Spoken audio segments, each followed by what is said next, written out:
Say ni Christy, Daniel, binuhat ni Catherine.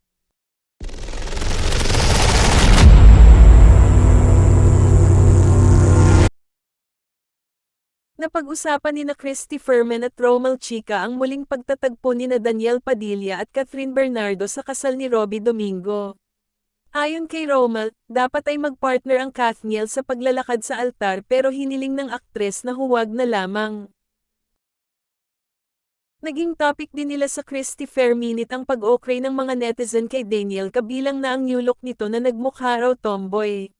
Say pa ni Romel, hindi rin daw pansinin talaga si Daniel kapag hindi siya nakadikit kay Catherine. Oo, tanggapin natin. Nako naman. Ano naman talaga yan, real talk tayo. Ang Catherine Bernardo ang talagang bumuhat kay Daniel Padilla. Talagang totoo yan, pagsang-ayon ni Christy sa kanya.